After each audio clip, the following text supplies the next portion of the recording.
세 번째 시간 진행할까요? 그리고 이제 경비 등급별 처우 제도가 무엇인지, 우리가 경비 등급별 처우 제도를 이해한다는 것은 대한민국의 교육 시스템을 가장 잘 이해한다는 이야기예요. 현재 대한민국에 있는 모든 교정 시설들을 경비 등급별로 나눠뒀잖아요. 무엇을 이해한 것일까요? 이걸 이야기했죠. 단계적 처우 제도 때 이야기를 많이 했었죠. 수용 관리와 처우라는 두 마리의 토끼를 한꺼번에 잡는 시스템이 없을까? 이걸 고민을 많이 했었죠. 저도. 제 논문을 잠깐 볼까요?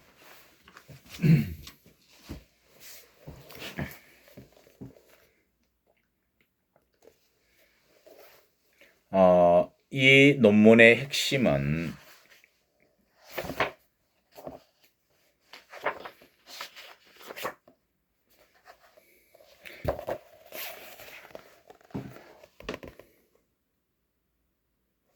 이 부분에 있었어요. 대한민국 교도소를 경비 등급별 그리고 특성화를 시켜서 수용 관리와 처우를 함께 잘할 수 있도록 하는 방법을 찾기 위해서 했어요. 사람이 사람을 관리하는 건 굉장히 어려워요.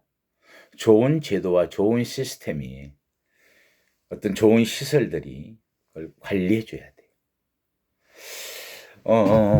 어떤 설명을 하면 가장 이해가 빠를까요? 컴퓨터라고 한번 생각해 볼까요? 하나의 컴퓨터가 있는데 본체라고 하는 하드웨어적인 부분이 있어요. 그리고 그걸 운영 체계라고 하는 소프트웨어적인 측면이 있다고 한다면, 대한민국 교정은 사실 최근의 발전은 소프트웨어 쪽에 굉장히 많이 발전을 했어요. 좋은 프로그램들, 좋은 정책, 오히려 하드웨어 쪽에 문제가 있는 것 같아요. 노후화된 시설들, 개호예주의 시설들, 과다 과밀 수용들, 이 부분들은 처우하고 연계가 어렵죠. 처우를 한다고 잘하겠다고 한다면은 자꾸 많은 사람이 움직여야 되니, 기본적으로. 그리고 어떤 일들을 다양하게 수행해야 돼요. 그것도 자율성 속에서.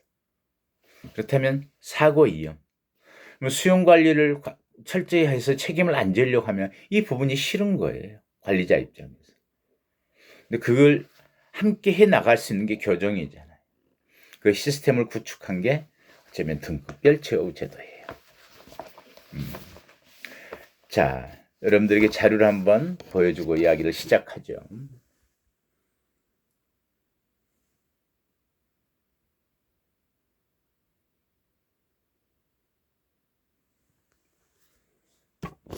어쩌면 중요한 자료라고 생각되지 않나요? 대한민국의 교정을 가장 잘 이해하고 해석해낼 수 있는 거예요.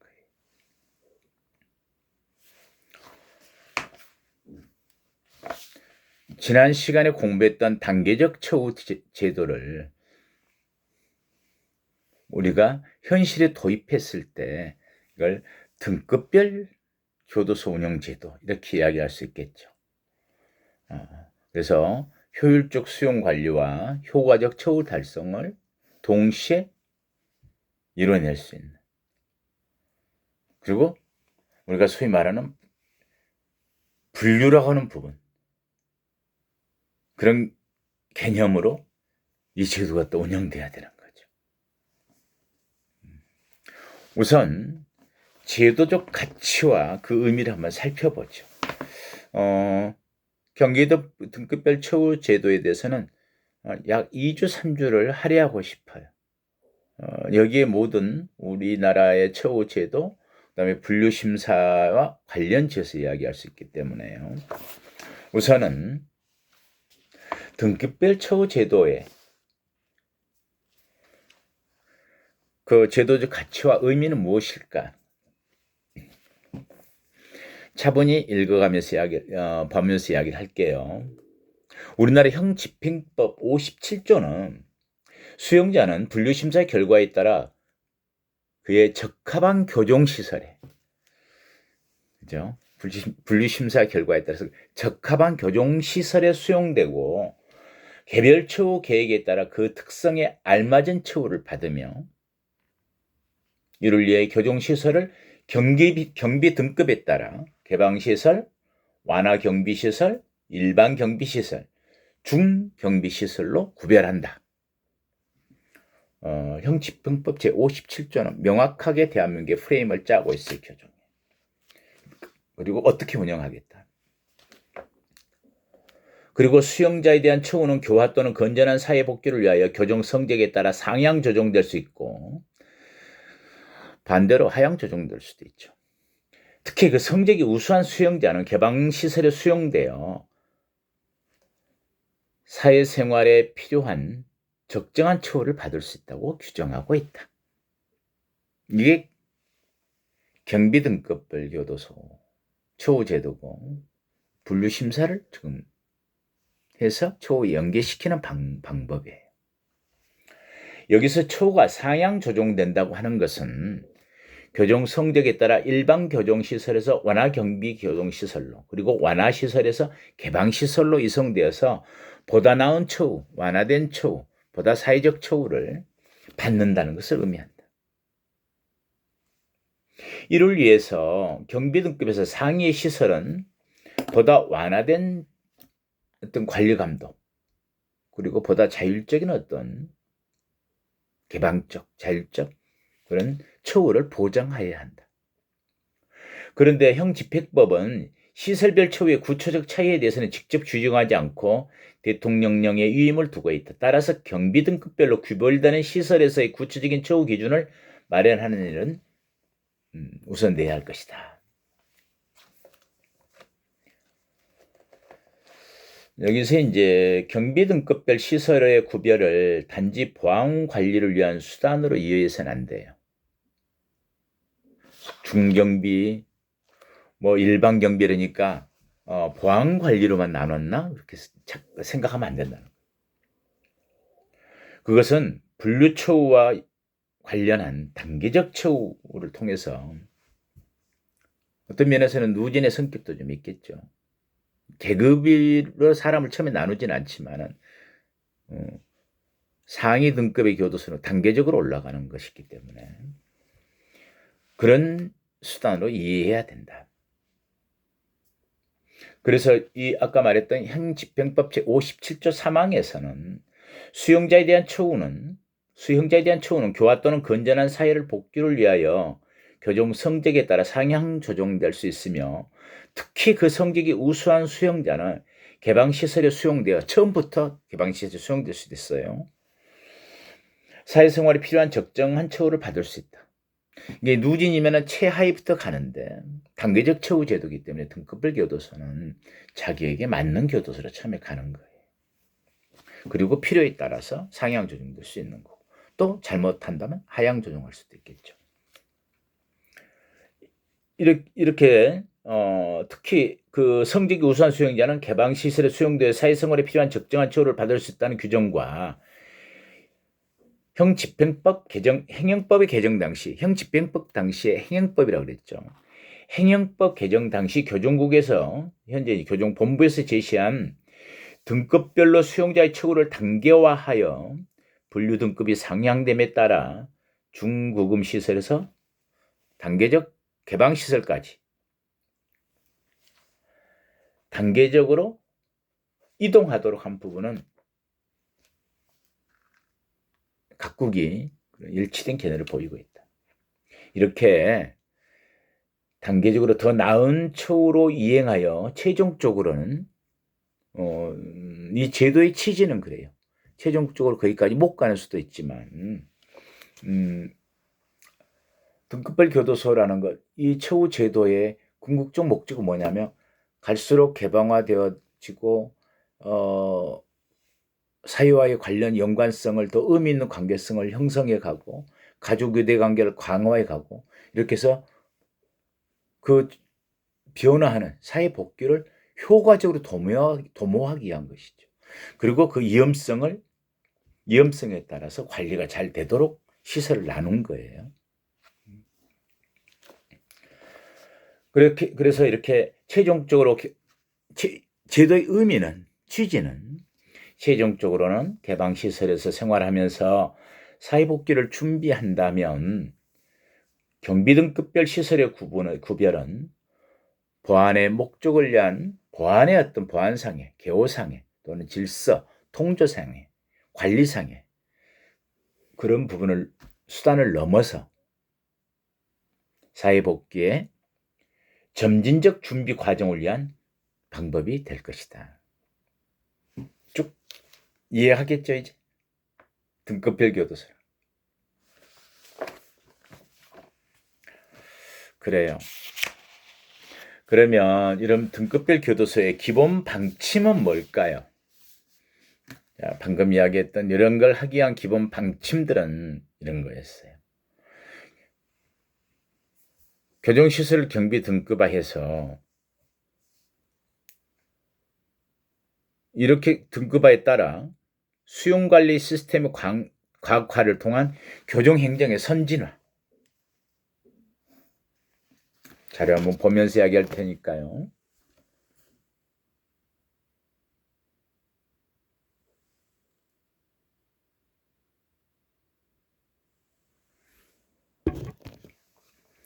교정행정의 선진화를 위한 기본 방침이었어요. 또한 해율적 처우에서 각자의 특성을 감안한 단계별 처우, 개별 처우의 확대 목적을 두고 있는 거죠. 자기 특성에 맞는 또 그 위험성에 따라서 단계별, 등급별 교도소에 수용해서 거기에 대해서 관리와 처우를 받게 하는 거예요. 그리고 세 번째는 보안 위주의 수동적 기계적 교정 행정에서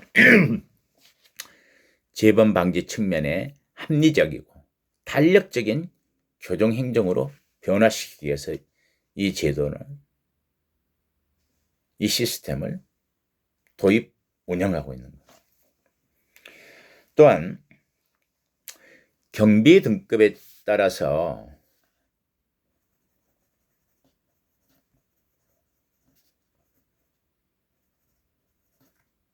제가 뭘 하나 좀 작성하고 이야기할게요. 처우 환경을 처우 환경이 차등화되는 거죠.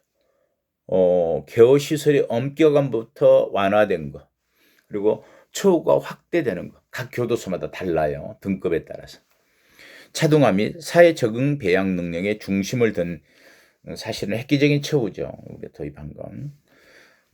처우 등급별에 따라 신체의 자유 확대, 자율적 활동 보장으로 수용자의 동기부여를 높이는, 제고한다. 그렇죠?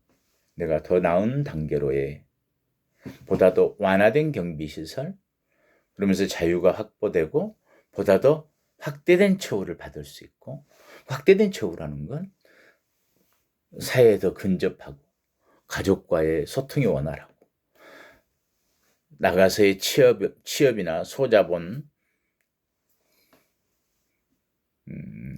창업도 가능한 이런 부분까지 연계되는 이런 생각을 갖고 있는 기본 방침으로 이 제도가 시작되었다. 이렇게 이야기할 수 있을 것 같아요. 잘 정리가 되시나요? 지금 말하는 제도의 제도적 가치와 의미 그리고 기본 방침을 이해하면 우리나라 교정을 전체를 지금 그림을 그릴 수 있을 거예요.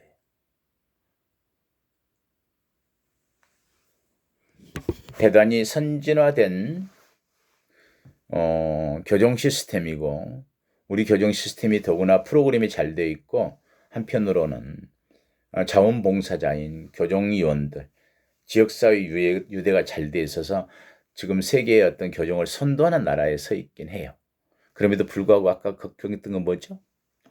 오히려 하드웨어적인 문제가 아닌가라고 하는 겁니다. 여기서 차등이나 차별은 뭘까요? 차별이란 말 안 쓰고 차등화라는 등급별이니까. 소위 어떤 합리적 차별? 저는 긍정적 차별이란 말을 사용을 했었는데요. 어느 가석방에 관련돼서 이야기를 할 때. 긍정적 차별은 필요하다. 나는 그걸 등급별 교도소의 이념이라고 생각한더라고. 그 사람의 개선의 의지를, 차별성은 있어야 되니까요. 그리고 위험성이 있으니까 차별성이 있어야죠. 위험한. 또 우리 국민들의 법감정이 이 사람은 안 되겠다. 오랫동안 가둬달라고. 가장 높은 담에 지역에서 멀리 떨어진 곳에 오랜 기간. 뭐 이런 수용자도 있고. 또 준비가 잘 되어 있는, 단계별로 준비가 잘 되어 있다면 우리 사회에 빨리 돌아올 수 있도록 하는 가석방의 혜택, 은전, 그런 제도의 확대 적용, 이런 부분들이 단계적 처우된 등급별 교도소 제도예요. 그러면 경비 등급 차등화, 등급별 차등화의 어떤 전제 조건이라 그럴까요? 어떤 차이가 있을까 하는 거죠.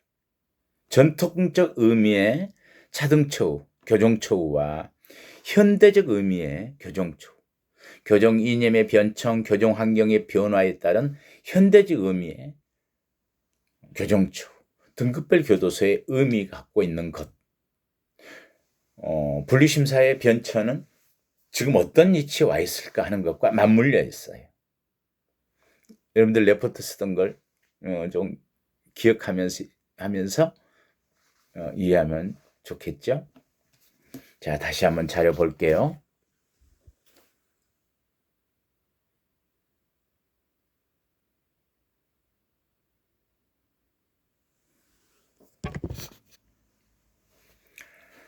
전통적 의미의 교정처우에서는 하나씩 살펴볼게요.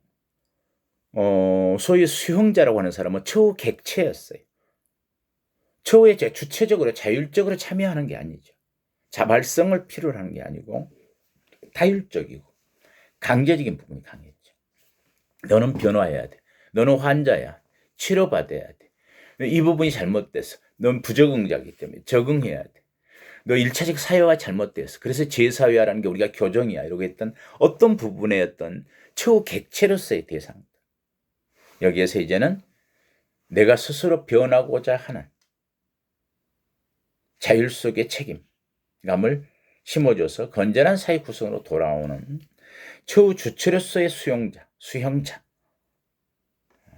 그래서 예전에는 구금의 대상, 관리의 대상에 멈췄던 수용자가 지금은 사회 복귀를 위한 대상, 사회 재통합을 위한 대상자로서의 지위를, 아시겠죠? 둘이 완전히 구분돼서 이것만 하고 이건 안 하는 게 아니에요.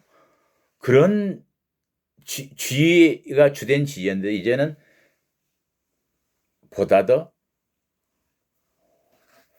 주체로서의 수용자, 처우 주체로서의 수용자, 사회 복귀의 대상, 사회 재통합의 대상자, 우리에게 돌아올 사람. 다음에 이제 집단 처우의 대상이었죠. 늘 누진 처우 제도가 있을 때는 모든 수용자가 4급에 포함된다랄지, 또는 전부 대규모 시설에 속해서 문제가 없도록 통제된다랄지 하고 있던 군집 집단 처우의 대상에서 이제는 제일 중요한 게 뭐예요? 현대 교정에서 개별 처우의 대상. 그걸 다 흡족하게 만족할 수 있을까요? 하는 부분이에요. 지금 이 등급별 교도를 통해서 그걸 달성하고자 하는 거예요. 그리고 예전에 분류심사는 어떻게 했나요? 너는 몇 급이야?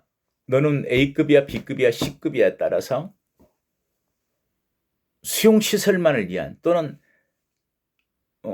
누진 계급의 대상자로서의 처우야 관리 대상자로서 성격이 강했는데, 지금은 어떤 수용시설도 위험성에 따라서 나누는 거고, 처우 수준을 위한 어떤 처우를 받는 처우 수준을 위한 분류가 주된 분류다. 예전에는 수용시설의 관리를 잘하도록 하는 게 주된 분류의 내용이었어요, 사실은. 말로는 뭐 분류처우, 이런 변화, 사회복귀 이런 말을 했지만은 누진처우 제도화에서 현재 있는 등급별 교도소와요 차이점이죠. 분류심사가 기능이 바뀌어진 거죠. 강조되는 거죠. 이쪽이. 주된 분류심사.